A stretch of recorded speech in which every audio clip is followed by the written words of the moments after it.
Last time we talked about the importance of names, specifically in the area of Power Rangers as compared to their Super Sentai counterparts. The naming styles and conventions present in this context say a lot about the understanding of the source material and the ability to put the appropriate themes and concepts into the appropriate spotlight. That being said, now we're going to take a hard pivot and continue exploring this topic in a different direction.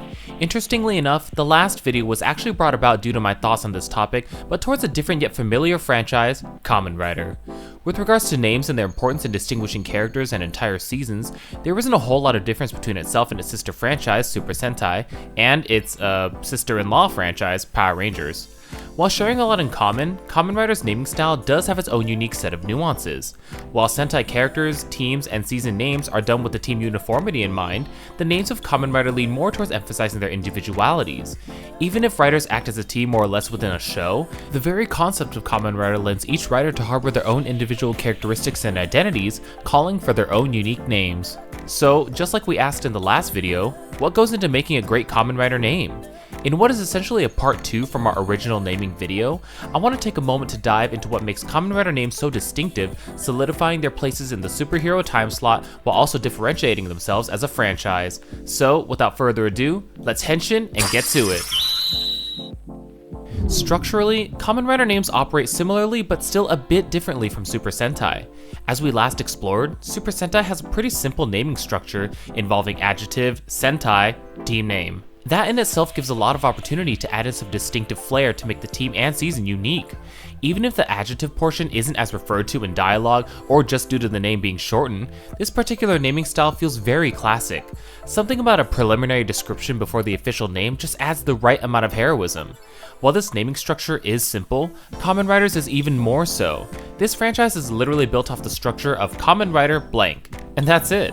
That's one word to follow up with, and that's a lot of pressure to put on that one word, because it in itself needs to carry enough flair and distinction to uphold the image of a character and, in the case of titular writers, an entire show. So how do we decide this magic word? Similarly to Sentai, the word that ends up becoming the name needs to have strong thematic relevance while being striky, catchy, and easy to say. To figure out this word, there's a few ways this is done. The first way is to have the word be a Japanese word. This shouldn't be alarming or groundbreaking. As a Japanese property, it is bound to include a lot of its mother tongue in its naming, hence the Kamen of Kamen Rider. These names draw directly from the Japanese language and pretty blatantly express their concept and motif. One of the most obvious ones I can think of right off the bat is Kabuto, because he's based directly off the Kabuto beetle. Like I said, it's an easy way to go when producing a piece of Japanese media, and it's something that's understandably done with any piece of media with respect to its country of origin. The other way is for the word to be an English or Latin-derived word. Show of hands, who here has created an OC and, when naming them, immediately thought of a Japanese name because it sounded cool? Be honest. Well, I think that reasoning is pretty similar to why other languages are thrown into these names. Because they only have one word to set off a powerful impression for their writer, I think it makes sense for them to use words outside of their natural language. I think any culture can agree that using something from another language adds some instant flair, and English is and has been such a global language that it will be striking to pretty much everyone. Of course, to English speakers, some of these words may not seem as cool, but I'm sure that to everyone whose first language is not English, these names are very distinctive and memorable. The last way is one I find pretty interesting and I think should probably be done more often: unique words. These words may be combinations of words derived from either English or Japanese, and I think that in itself is very impactful. It's similar to how Pokemon, in both languages, will come up with unique names that are portmanteaus of words from their respective languages. It allows for a name to be extremely creative and imaginative, which is what this franchise is all about. The world of Kamen Rider names is a vast one, and all names are more or less thrown into one of these buckets. I think each naming style has its own unique merits. While I like the distinctiveness of the unique names category, I like the simplicity of using a common word from either language as well. And of those common words, an English speaker like myself may find a Japanese name to be cooler, while vice versa, the Japanese audience may find an English name to be cooler. Or each language may appreciate a name in its own image for its ease of speech and understanding. Ultimately, it boils down to the very subjective impression of coolness, but also the mixed objectiveness and subjectiveness of impact and concept representation. In the last video, I went in and rated each Power Ranger season name based on a variety of factors, and while there's definitely enough Kamen Rider seasons for me to do the same, I think it would be a bit of a disservice. Like I mentioned earlier, writers within the same seasons possess names and concepts that may be vastly different from each other, embodying their own uniqueness that may not always be reflected in their season name. Therefore, instead of doing a traditional tier list based on seasons, I want to take a look at all of the Kamen Rider names we've gotten and highlight the best ones in my opinion. I'll be looking at the titular writers for each season, but also the writers within each season that have strong and unique names in their own right. I'm going to be assessing these through a pretty similar lens as last time. We're looking at creativity, thematic relevance, and memorability. So let's go ahead and kick things off with Kamen Rider Ryuki. Ryuki is an example of a Japanese name for a rider, but it is also a sort of combination of words that make it unique. I'm pretty sure we're all aware that Ryu means dragon. The key portion of Ryuki translates to rider but also knight, hence the Western adapted title Kamen Rider Dragon Knight. This name is pretty iconic. It's simple yet complex, and pretty effectively combines Ryuki's dragon and knight themes into one neatly wrapped package. I've always liked Ryuki's name, and I wish more writers in this season went along with this naming convention because a lot of them end up just being single words, aside from like Oja. It's a solid name for a solid writer. No wonder it was the only other writer season to get an adaptation. Kamen Rider Legend. Alright, we're getting into shiny territory. The goal of Legend was not only to give the decade treatment to a new character, but to do so in the most dazzling and glamorous way. Everything about Legend is sparkling, and the name Legend serves this purpose so well. While he isn't necessarily a carbon copy of Decade in his ability to draw upon Rider powers, he represents the legacy of Riders while doing so in a new and flamboyant style. It's a simple word choice, but a strong one as well. It's a celebration of the history of Rider, decked out fashionably in gleaming gold. Legend is, simply put, legendary. Kamen Rider Spectre. At this point, it's no surprise that I'm a big fan of Spectre. Playing as almost a spiritual opposite of Ghost, Spectre solidifies his spot as a stellar secondary rider within this spooky context. I think the way we get into Spectre's name is pretty cool. With our main rider being named Ghost, that theme and concept is very well known. And what's a cooler word for Ghost? You got it, Spectre. Spectre comes in and possesses a name with almost the same meaning, but with so much more dark intensity. I think that intensity of Spectre lends well to his character and to another similarly themed rider joining the fray. It's such a cool name that emphasizes Spectre as an edgy, dark, and chilling rider. Kamen Rider Den-O. To me, Den-O has always been a very fun and memorable name. Densha, meaning train, is a pretty core part of the series concept. From the way Den-O's armor materializes onto him to the actual Den liner train that the characters ride, trains are very integral to this series. The other meaning the Den could have is part of the Japanese word for legend, densetsu. While not being of the same kanji, sound-wise, it does make sense. Since the Imagine are all based on legendary characters from Japanese folklore, this adds even more meaning to the name. And while I think the O or king part is pretty simple, I had always thought it referred to Oni, as Momotaro's always seemed very Oni-like to me. Nevertheless, Den-O is a very playful combination of the shore's core themes and concepts, and it's done in a very effective way. Den-O gives off a solid impact with his name, firmly planting himself and announcing that I have arrived. Kamen Rider Caliber. Saber is filled with sword-related names, with Saber itself being a strong and obvious representation for what the core concept is.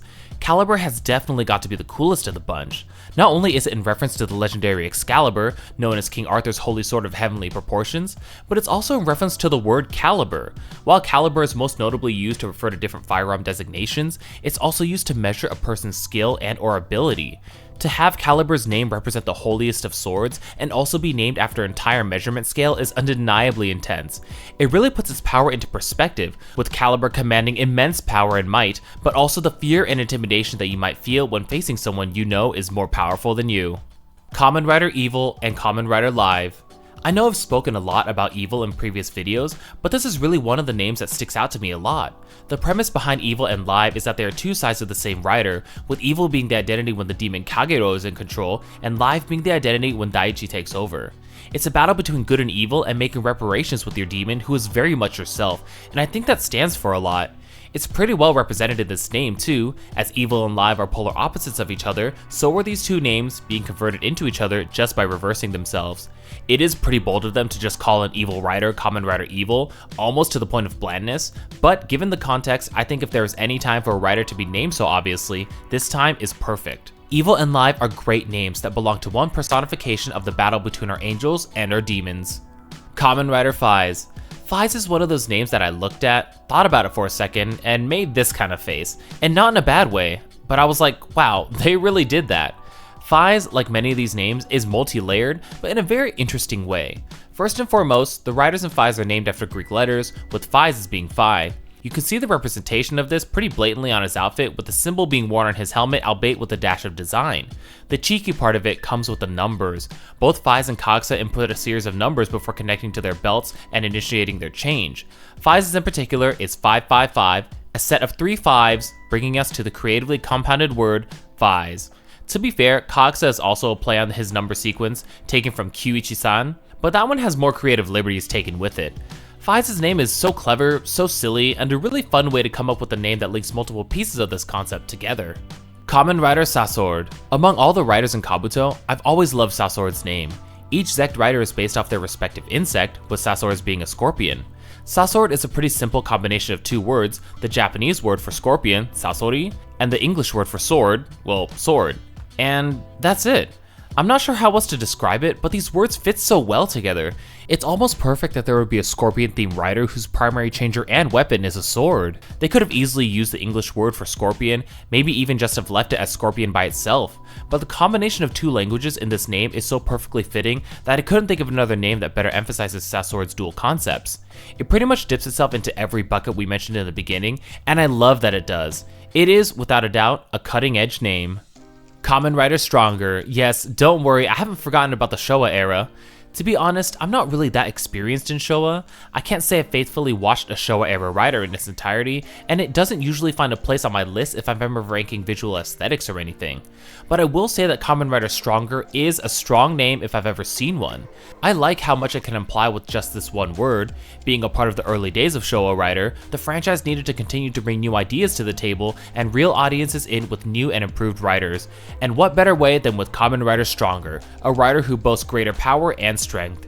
It feels like an old-fashioned but universal style to blatantly express strength, one of my first thoughts being the iconic line in Power Rangers Zeo's theme song, Stronger Than Before. Stronger brings a lot to the table. As a name, it seems to embody the strength of Kamen Rider, while also recognizing its past and paving the way for its future. And the last rider name I'd like to lavish with praise is Kamen Rider Kiva.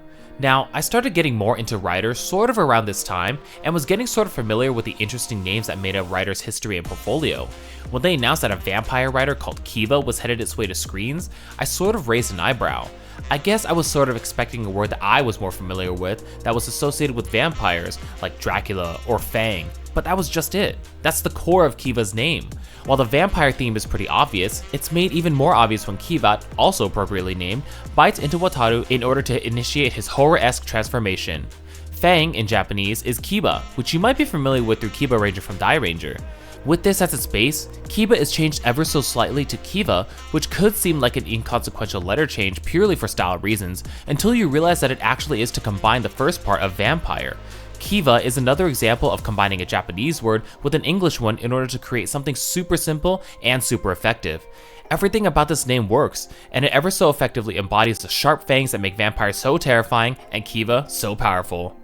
Just as a name for any other superhero bears great weight, so do the names for our masked motorcycle riding heroes. While their naming convention is simple, Kamen Rider has managed to jam-pack a ton of meaning into concise, rider-sized packages that effectively display the themes and concepts that make Rider what it is today.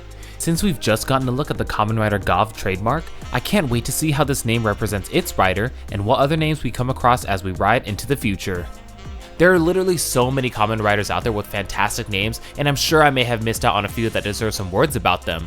So, what about you? What are some of your favorite Kamen Rider names across this colorful franchise? That's all I have for today. Thanks again for watching. I'll be back next time with more fun Toku topics to Toku talk about. See you all next time.